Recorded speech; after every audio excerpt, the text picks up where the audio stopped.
Vitamin D has earned a reputation as the sunshine vitamin, a warm, cheerful nutrient associated with strong bones, sunny moods, and general good vibes.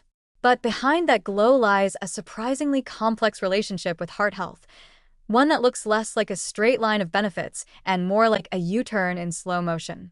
When it comes to cardiovascular mortality, vitamin D isn't a case of more is better. It's more like Goldilocks in supplement form. Too little? Risk goes up. Too much? Risk also goes up. Just right? Welcome to the metabolic sweet spot where the heart seems to breathe a sigh of relief. Let's start with the low end of the curve. Vitamin D deficiency, commonly defined as serum 25-OH, D levels below 20 nanograms per milliliter, is consistently associated with increased cardiovascular risk. It's not just about weak bones or low mood. Deficient vitamin D status is linked to hypertension, arterial stiffness, left ventricular hypertrophy, endothelial dysfunction, and even insulin resistance. Some cohort studies show that individuals with very low vitamin D levels have significantly higher rates of heart attacks, heart failure, and sudden cardiac death.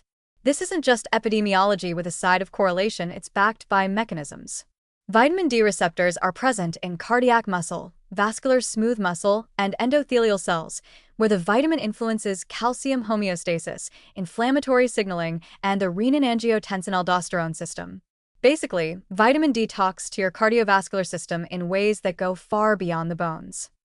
And here's the twist. There's a point where too much sunshine or too many soft gels can turn the dream into drama. Studies have found that serum levels above approximately 50 to 60 nanograms per milliliter may also be associated with increased all-cause and cardiovascular mortality, creating that infamous U-shaped curve. One large analysis even showed that people with vitamin D levels exceeding 100 nanograms per milliliter, usually due to excessive supplementation, had a notably higher risk of atrial fibrillation and vascular calcification. It's the biological equivalent of overwatering your houseplants. A little moisture is life-giving. A flood? Not so much. This is likely due to the role of vitamin D in calcium absorption. At optimal levels, vitamin D helps the body absorb calcium efficiently, which is great for bone density and muscle function. But at excessively high levels, it can tip the balance toward vascular calcification, especially if vitamin K2 is lacking. Imagine arterial walls going from smooth and elastic to rigid and chalky. Not exactly a win for cardiovascular resilience. High-dose vitamin D can also suppress parathyroid hormone too aggressively, further disturbing mineral balance. And, of course, the more D you take, the higher your risk of toxicity-related side effects like nausea, kidney stones, and in severe cases, hypercalcemia. Sunshine doesn't usually cause this problem, supplements do.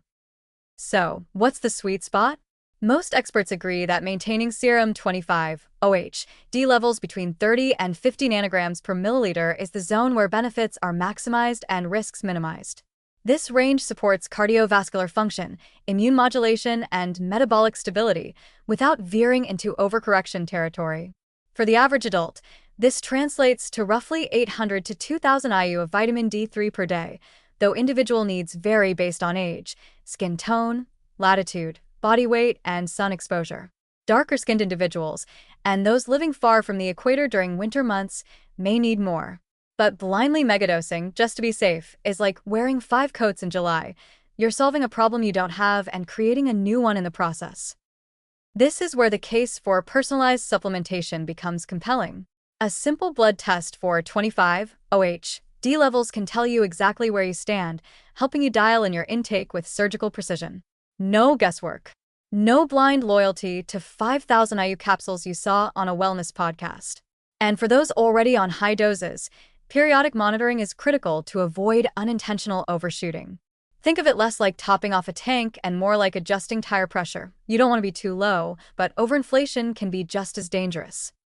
What's fascinating and slightly ironic is that the populations with the most vitamin D deficiency are also the ones most at risk for cardiovascular disease: the elderly, those with obesity, individuals with chronic kidney disease, and people with limited sun exposure. These are exactly the people who might benefit the most from correcting a deficiency, but they're also the ones most vulnerable to toxicity if the pendulum swings too far. It's a delicate dance of dose, duration, and individual variation.